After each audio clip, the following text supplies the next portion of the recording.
So what we have here in the 39th chapter is really kind of a catch-up to chapter 36. Chapter 36 was the moment when Joseph's brothers sold him into slavery, and his brothers then took his coat that his father gave him, ripped it, poured blood on it, and rolled it in the dirt, and took it to their father. Their father is convinced that Joseph is dead. Chapter 38 was somewhat of an interlude, or an abrupt change of scenery, to go and to take an entire examination of the actions of Judah, the fourth of the 12 sons of Jacob. And in that chapter, really chapter 38 will stand as a contrast to nearly everything that's in chapter 39. The contrast between the brother Judah and the brother Joseph. The brother Judah, who was sold into slavery, or the brother Joseph, who was sold into slavery, and the brother Judah, who then his life just begins to unravel in front of us. While we have the example here of Joseph, who by every expectation that his life is just ruined by what his brothers have done to him. But in all reality here, what happens is God prospers, God flourishes the complexity of what Joseph is in. So chapter 39 is really kind of a step back to a continuation of chapter 37. Chapter 38 stands in that position of it's needed, it's helpful, it's complicated. You remember, and if you don't remember what's in chapter 38, you should read it sometime and blush nearly the entire way through. Chapter 39, there's still blushing scenes that are here, or scenes that one might say, well, that seems a little more graphic, or one can say, well, I'm glad it wasn't more graphic, because it certainly could have been. But what we do have here in this 39th chapter is the contrast to Judah. The contrast to the way in which the two brothers' lives are living out.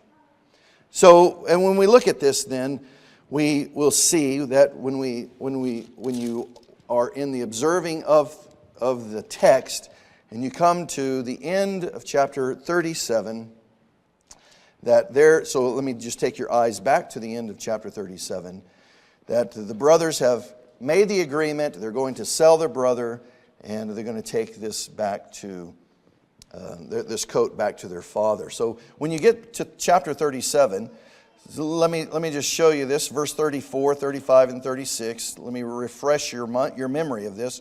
So Jacob tore his clothes. This is Jacob's already seen the coat of his son, and he's put sackcloth on his loins, and he's mourned for his son for many days.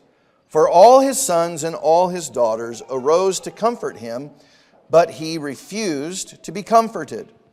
And he said, surely I will go down to Sheol in mourning for my son. So his father wept for him. Meanwhile, the Midianites, so here's that tag that's going to tie us to chapter 39. Meanwhile, the Midianites sold him, that's Joseph, in Egypt to Potiphar, Pharaoh's officer, the captain of the bodyguard. So move forward to the 40th chapter. That's exactly, to the 39th chapter.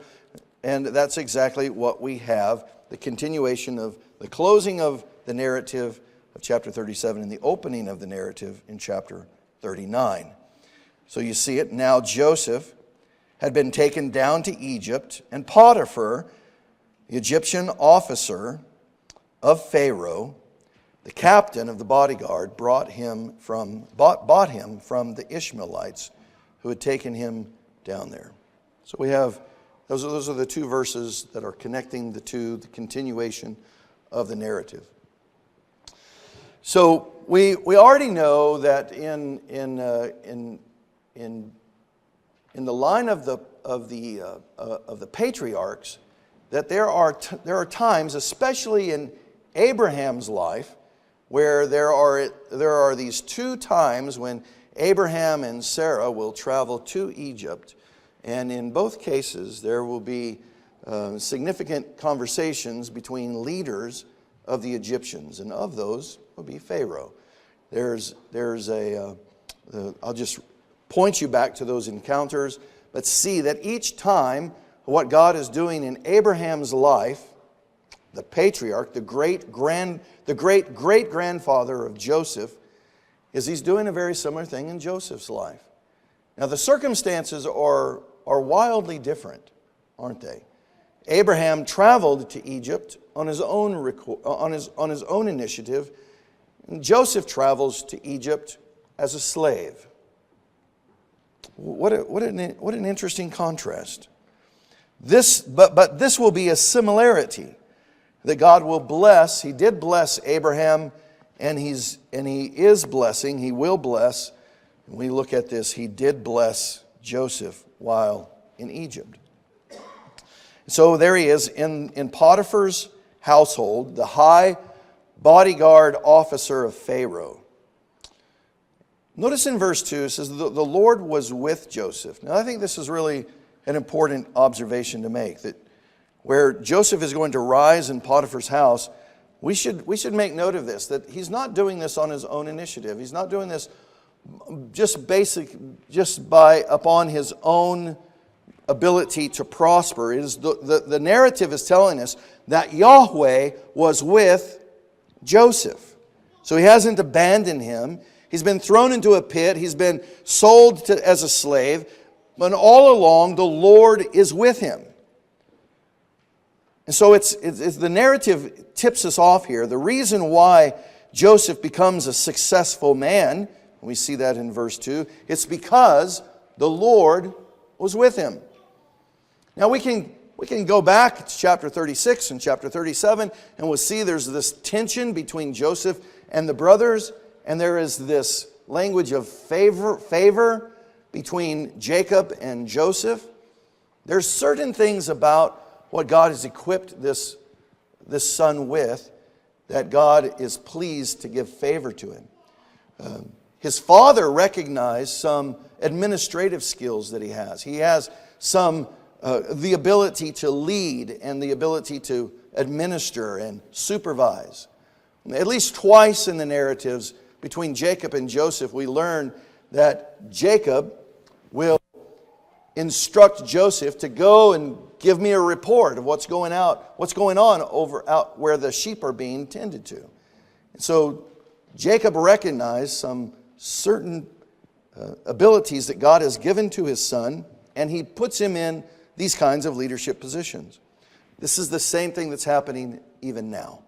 Now he's far removed from his family. His father is mourning his death. While his father is still mourning his death, God is raising this boy to prosperity, to importance and significance. So Joseph is described. We get a few things about what we can learn about Joseph just in the whole of the narrative. We'll come back and piece some various things together along the way. But we certainly learn here in verse 2 that Joseph is rising in power. He's given influence in all of this because of the Lord. We also would learn when we get to the 6th verse of chapter 39 that we get a physical description of Joseph. Now, it's interesting. We don't get this kind of physical description of everyone that we read about in the Bible. But when we get this kind of a description of someone like this, it's noteworthy. There's something about the appearance of Joseph that the narrative inserts. He is an attractive man in form and appearance. He's physically fit, and he knows how to dress well. He knows how to present himself. His appearance is one that presents himself as one who cares about what he's been charged with, and he's doing this. Now, what you shouldn't do is build some kind of a theology here that you shouldn't build theology or in either direction here from this. You shouldn't build a theology that if you want to rise in prominence or prosperity, that you need to start dressing the part. You don't need to build a theology on that. But you know what you also don't need to do? Is you don't need to build a theology that it doesn't matter what I wear. Because both of these are true. We learn about this whenever God is working through the prophets to determine who the next king of Israel will be. And all of men are looking to the appearance, but what is God looking at? He's looking at the heart. One thing, there's some really important things we can note when we see these things, that there is something that whenever we're relating with other people, that there is something to be said about dressing appropriately and dressing, if you will, the part. But knowing this, that does not disguise anything from God. God knows our hearts. But let's also not pass this by, because whenever the Word of God, whenever the selection of David is made for the next king, because God is looking at the heart, notice what the narrative says is man does look at the outward. So this is a true truth. Men look at others, mankind looks at others, and the way in which they're dressing has something to do with how they're going to respect them or respond to them. And so we'll just make note of that. Hey, the narrative makes note of it. I don't think it's just an altogether thing that we should just pass by and pay no attention to. It comes into play in verse 7 in the relationship between Joseph and Potiphar's wife, him being a handsome man, both his physical nature, he's healthy, he's perhaps in a modern Western way, we would say he's athletic or has athletic form as well. He also knows how to shine his shoes, doesn't he? So that's at least a second observation we can make, just in a general sense here, so that we'll make that. He's rising in the house of Potiphar, and the narrative is going to describe him as handsome and essentially a capable or one who's presenting himself for the job in which he has. Potiphar definitely notices Joseph's abilities, and he in quick order begins to promote him and places him as overseer of the entirety of his house. We see the language of that is shown in the narrative, that there is nothing in Potiphar's house that Joseph does not have charge of, except for Potiphar's wife. That's actually saying two things as well. It's one, it's saying something about Joseph, and it's also saying something about the relationship of husband and wife. Saying something about Joseph is that he's been raised, and his abilities and his capacities have been acknowledged, and he's been rewarded for that along the way. And then it also tells us in the union, even of the pagans, even because this is a truth of nature, the relationship of husband and wife. You don't have to be a Christian for this relationship to be like this. It's because this is a creation order. God created husband and wife. And there is a oneness of them. And so when Potiphar gives Joseph control of the house, he simply, by creation order, cannot give Joseph authority over himself, his wife. So it's just kind of a beautiful creation order observation. We should note it. We should be pleased for it. We should be thankful for it. And we should carry it with us forward. So we see that the Lord is definitely going to bless Joseph. So he's going to bless him with the abilities, and then he's going to bless him with prosperity in all of Potiphar's affairs. And obviously we see there in the 7th chapter that there is this language of the temptation of Joseph. There's going to be a couple of things of note worth stopping and observing here. Potiphar's wife attempts to seduce Joseph not just one time. At some point along the way in Joseph's relationship and Joseph's status in the home, Potiphar's wife takes notice of him, and the narrative says, look at that in verse 10, as she spoke to Joseph day after day. Now, we don't know how many days this was, but for the narrative to say day after day, it's giving an implication. This is not just a one-off moment. This is not just she's walking through her own house and she notices, I wonder who this young, attractive, well-dressed man is. It's day after day. It's not even that she's just noticing him day after day. She's actually talking to him day after day. And she's not just talking to him. How was your day? How are things back at the camp? Are you getting along well? Is there anything you need? This is the kind of dialogue is, hey, by the way, my husband's not here. Why don't you come on over to my room? Why don't we just close the door and day after day, kind of a temptation. This is serious. And may I just make a couple of other observations along the way? Many times as we apply the Bible, we find ourselves, because this is usually the sin of men whose eyes are attracted, who will let the lust of their eyes guide their driving of their lives. Dear sisters, I want you to understand something. This doesn't take you off the hook. This addresses your own sin nature as well. Many times we'll say, men are usually, and we can make a good argument that this is normally the sin of a man, that he's given to his eyes. And it's true, but the danger is that women get this idea that they can't be. They can't be attracted with their eyes. That this is only something that men are attracted by with their eyes and women are attracted by relational or physical touch. Well, these things are true, but they're not always true, are they? And this is case in point. Pharaoh's wife, because the language of the narrative shows us she has been attracted to him.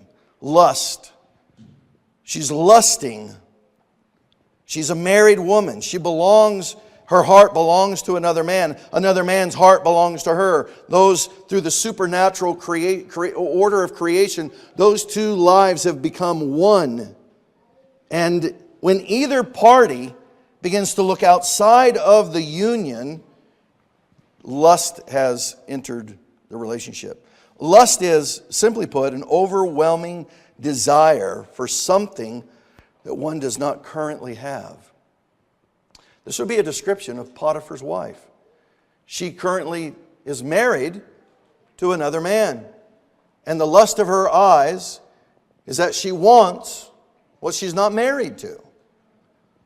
So dear sisters, you hear me frequently warning the brothers to be careful with their eyes. But dear sisters, you must be careful with your eyes. This is what John Bunyan would argue for in his, you've heard me make this argument many times, what I think is lesser known allegory, but I actually argue it's his better of the two allegories. The one most everybody knows about, Pilgrim's Progress. It's a great allegory. It's a great story of the journey of Pilgrim who's on his way, and in his journey he becomes a Christian. He meets various individuals along his way to the celestial city, and there he's pleased to put all of his life into the hands of his Maker. In his second allegory, John Bunyan, it's titled The Holy War. If you're like me and you really appreciate a good abridged version of a great story, then The War for Man's Soul is the shortened abridged version of The Holy War. But in it, Bunyan warns of the soul of man. There's certain gates that protect the soul of man. And those gates are the ear gate, the mouth gate, the nose gate, the eye gate. These are gates where all of humanity allows intruders into our lives. And this would be one of the warnings that we're getting from Genesis chapter 39 is the warning of the eye gate of your soul.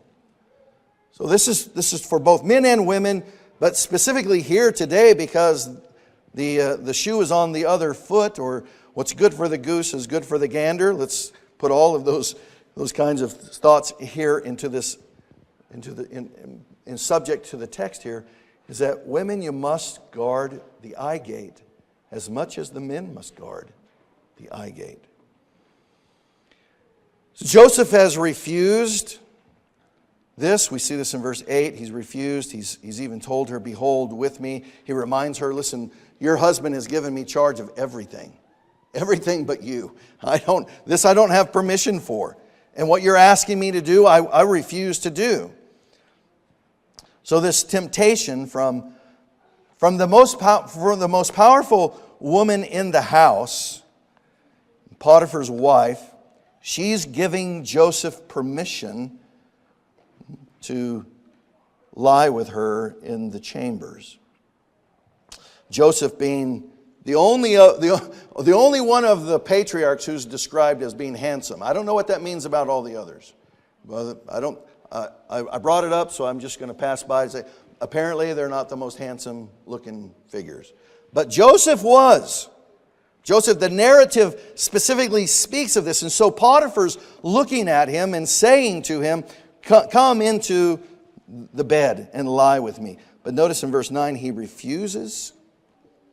And in his refusal, this highlights more of the integrity of Joseph and his faithfulness to God. This is really critical. It's in verse number 9 that whenever, as Joseph is saying this, there is no one in your house greater than I am. So, as he was withheld, your husband has withheld nothing from me except you, because you are his wife. Now notice this. How could I do this great evil and sin against Elohim, the great, the Almighty, the one, my God? How could I possibly put all of my values aside and commit this kind of wicked sin?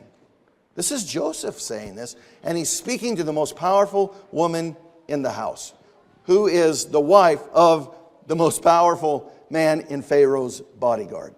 This is an influential moment. This would have, one could make an argument, hey, if you want to advance in the infrastructure of Pharaoh's system, you should not deny this kind of an invitation.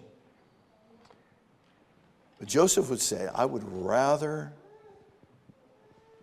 disappoint man than to sin against God. I would rather refuse this and obey my God. And so we can read this and be encouraged and strengthened by this, and then be set as an example for us of how we should conduct ourselves. And we'll make application of this here in just a moment. So then we also see there's consequences.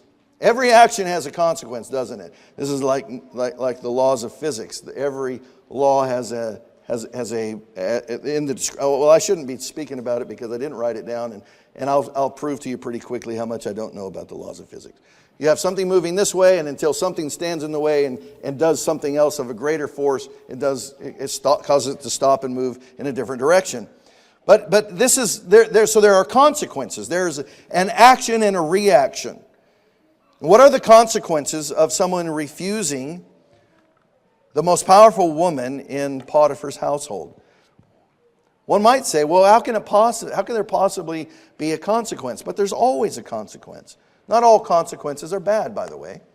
Now, I guess by definition alone, it implies hardship, which it will, because the consequences of Joseph refusing Potiphar's wife is that when Potiphar gets home, she's going to tell the narrative.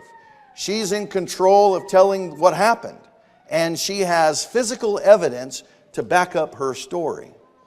So there will be a consequence for Jacob's refusal. Now, what we don't know is what would be the consequence had he given in.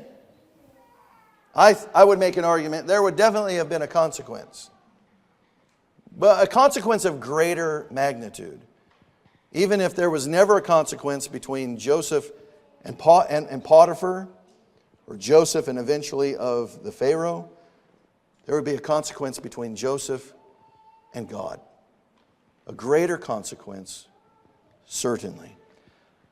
So after the failed attempt to seduce Joseph, Potiphar's wife falsely accuses him. And accuses him of assault. Accuses Joseph of actually attempting, we could insert here, essentially an attempt to rape her against her will, against her desire. Well, Joseph is, because of this, because there's evidence, and Potiphar's wife is holding his coat, that as he was leaving the room, she grabs hold of it, and it is removed from him. She has this kind of physical evidence. So what would the husband do when he hears his wife speak of this? He would do what I believe would be a natural response of any man whose wife has said, hey, by the way, the gardener was in and he tried to do this to me today. He should be fired. Now maybe some time, which by the way, the narrative of the story, time will be Joseph's friend.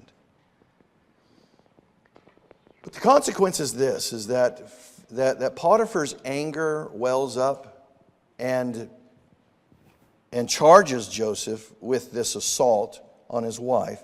And so consequently, Joseph is imprisoned. He's not just put into any common jail. He's put into the highest jail, the jail that is for those who have committed great treasonous activities in Pharaoh's government. Potiphar sets him there, and he argues with evidence that this man is deserving. He's abandoned his duty. He's taken advantage of the responsibilities I've given him, and so he deserves this kind of treatment, this kind of jail. Well, it doesn't take long. Now, we don't know exactly how long, but listen, we know we're dealing with a certain finite amount of time, so it can't be too much more time that the jailer will notice some things about Joseph in jail. That, you know what, this guy's a handy guy to have around. He knows how to organize, he knows how to check schedules, he knows how to make sure that when it's time for the guys to eat, that they show up to eat. He knows when it's time for the beds to be taken out and cleaned. So I'm inserting some administrative capacities that Joseph is displaying.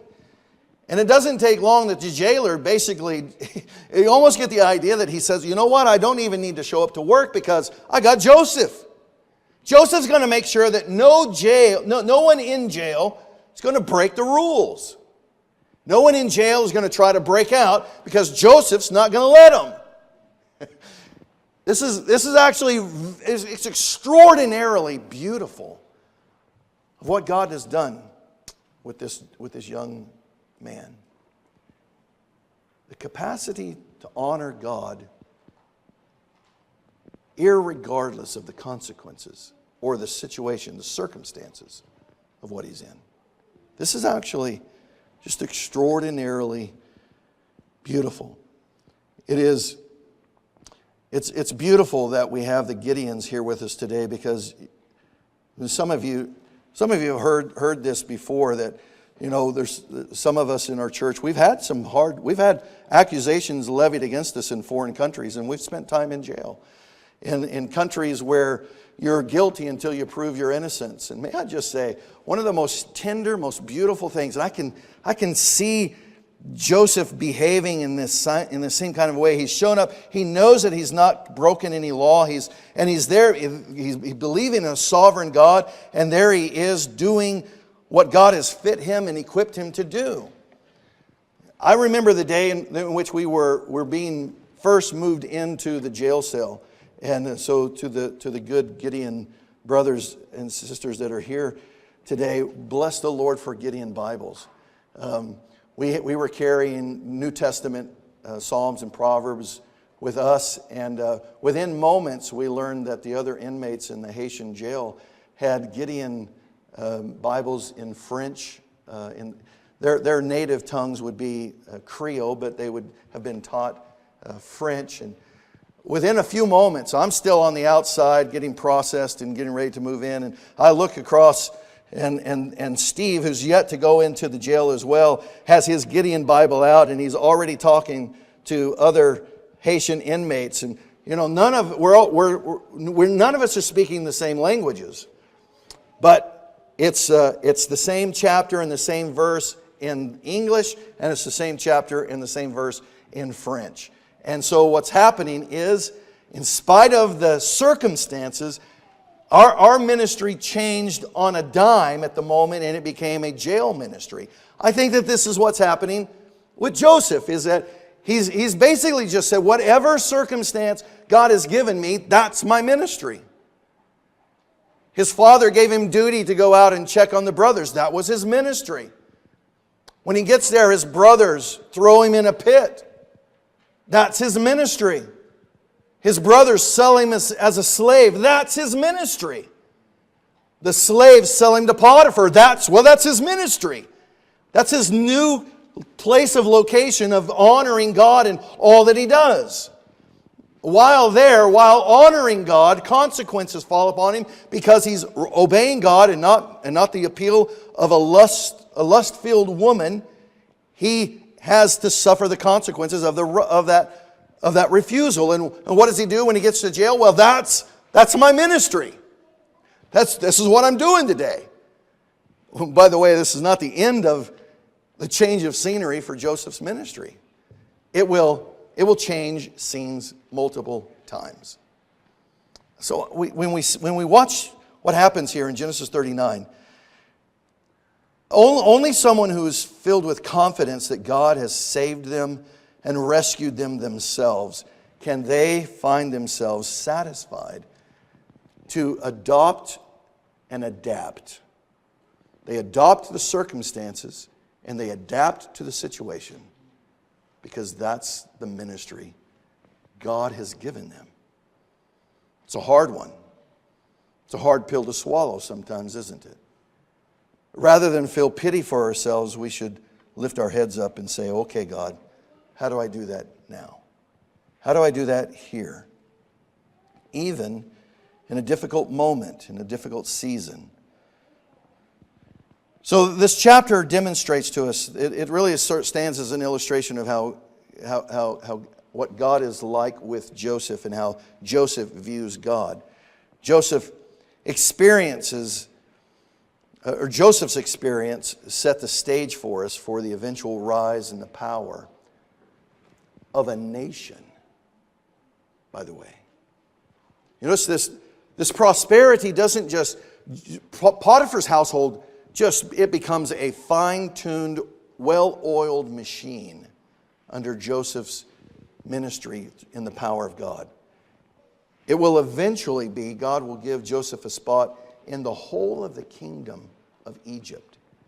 And God will use him to bring about success to the whole of a nation. He's second most powerful man in Potiphar's home. God, through God's own providence and through the difficulties of this circumstance, he's brought down to the lowest of places. And out of that, God will equip him and fit him to the position that he'll rise to the second most influential man in all of Egypt. It's just extraordinary. It's a beautiful. So what we have here is make some more observations and some applications here. We see that that Joseph is displaying for us what love of God looks like. Love of God doesn't change with the scenery. The love of God doesn't change with the circumstances. We can also see in Joseph's life that we will also see the first commandment, to love God with all your heart, your soul, your mind, and your strength. And the second commandment, the Lord Jesus would say, is to love your neighbor as yourself. Joseph accepted the situation and the scenario and the location of where he was as an opportunity to love others. He's in this place by the sovereign design of God. He's blessed by God to be upright and holy. He's given success in his life not so he can do whatever he wants to do. He's given this so he can give glory to God. We can also see that there's a lot. The fruit of the Spirit is being displayed here.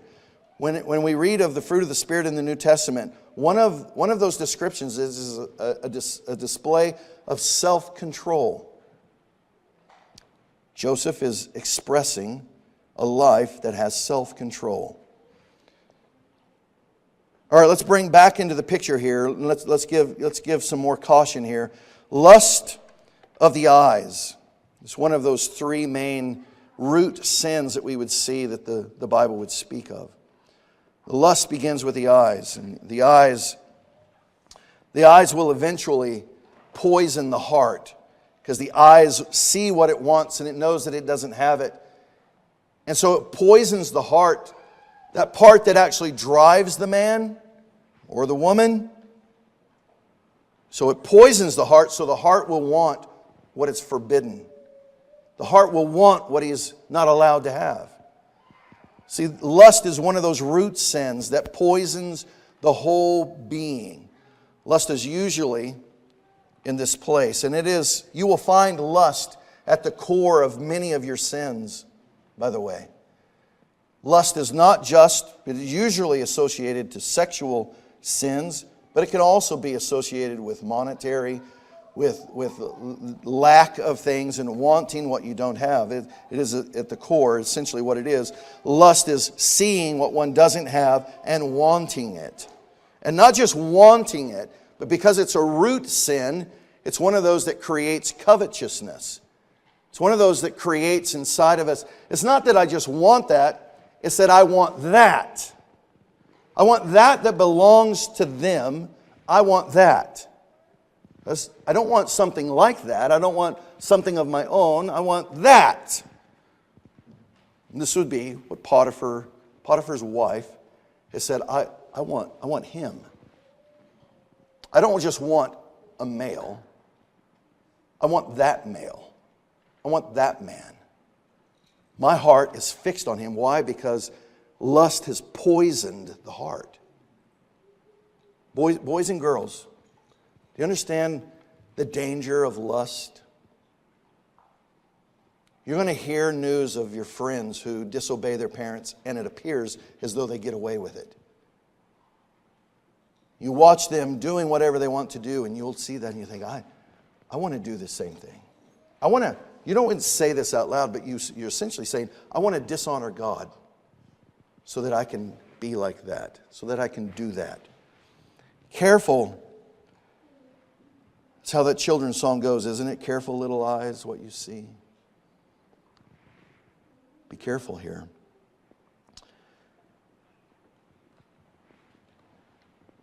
It's in Proverbs 31. We can make the application to both men and to women here. In Proverbs 31, verse 3, the king's mother is the one who's giving some early instructions to the king. And one of the things that she says here is she says to him, be careful. Be careful with your eyes. Now, this isn't exactly how she puts this, but she's saying, do not give your power to women. Now, I think there's application here that Joseph, before Proverbs 31 is ever in a print form, there is a natural creation order here. Men, do not give your power to women. Potiphar's wife wanted him. It would have been so easy and so natural in the scope of how sinful lives work for Joseph to indulge this. And in doing so, he would have given all of his power to a woman. This is just how dangerous the lust of the eyes is, brothers and sisters. What I would want to exhort you to do today, in light of what's in Genesis 39, is essentially my prayer for you this week has been like this. May God give you favor with others. This is how I've been praying for you this week. That as you give yourself and you devote yourself to the honor and the glory of God, that God would bless you with favor.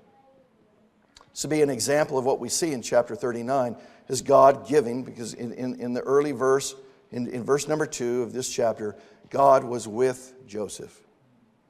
He was with him. May God be with you. May it be known when you entangle in the job house, in the marketplace, at the church house, or anywhere that you are, may it be known that God has given you favor. This will be a blessing to your employer, by the way. When you are one whom God's favor is with, employers love to hire you. And they love to be generous with people whose favor God has put upon them. So let me exhort you here today, brothers and sisters, may God give you favor with others. May God give you wisdom. The second way in which my prayer has been for you this week. May God give you wisdom as you entangle in the affairs of the day. I think this is one thing that we don't give enough attention to, is that we need wisdom from God to know how to speak, to know how to address and how to confront. So my prayer this week for you has been, may God give you wisdom. My prayer for you this week is, may God allow you the capacity to influence others. See, what God did with Joseph's life is He put him in places where he was a person of influence on others. Whenever you are in position of being influential of others, you are in the driver's seat of causing other people to want to rise up themselves, to behave better, to work harder, to love more, to be loyal, to be faithful. May God prosper you in this way, dear church. My prayer for you this week has been that may God give you a drive for purity and self-control. I really don't know, brothers and sisters, if we fully comprehend how easy it is to sin. And I've been asking God this week to really awaken your own hearts, to put inside of you and me, this has been a prayer to myself, and for you, is that may God put a drive in us for purity and self-control. Self-control with our tongues, self-control with our bodies, self-control with our thoughts, purity of heart. Knowing how dangerous the eyes are. Knowing that the lust of the eyes is one of the root sins. My prayer for you this week is, may God sharpen your eyes to where they focus on purity and self-control. My prayer as well for you this week is, may God deliver you. It's very possible that some of you have given in to the lust of your eyes. My prayer this week is that may God deliver you. May He deliver you from devilish traps. May He deliver you from wickedness. My prayer for you this week is that may God make you a messenger of peace and truth. Even if the circumstances that you're in are not your fault. Because that's possible, isn't it? It really is. It's usually not the case for most of us. Usually the circumstances and the consequences we're in, it's because of our own making. But it is true. There are times whenever those circumstances and situations are not because they're not a direct correlation to a sin that we've committed, but they are at the moment where God is saying, I have fit the brother or I have fit the sister for the moment to give glory unto God. And this is the story of Joseph at this point. This is how I've been praying for you this week. May God give you favor. May God give you wisdom. May God give you influence. May God increase purity and self-control in your lives. And may God liberate you and untangle you from the devilish traps. And may God make you a messenger of the gospel. May God give you occasion to speak of the gospel of peace, to speak truthfully and honestly with those around you, that the only hope that we have is Jesus the Christ, the Messiah, the Son of the living God. This is what drove Joseph, even though he didn't know this Jesus. Joseph has been hearing about the Messiah from his father, from his grandfather, and from his great-grandfather. Joseph's been hearing the message of a deliverer who will come and crush the head of Satan. From all of his ancestors who've been telling the narrative from the moment of the garden, Joseph has risen to a position that God has given him because Joseph is in position of believing who God is. Oh, dear brothers and sisters, may you walk like Joseph today. You contrast that with everything in chapter 39, and I would say to you, pay close attention to both. Don't behave like Judah. When he saw a woman, and he had the opportunity, he gave in to it. And Joseph saw a woman and had the opportunity, and he fled from it. Of those two options, behave like Joseph. And that because Joseph had reason in his life to honor God because he knew who God was. May the church rejoice. And may the church know who God is.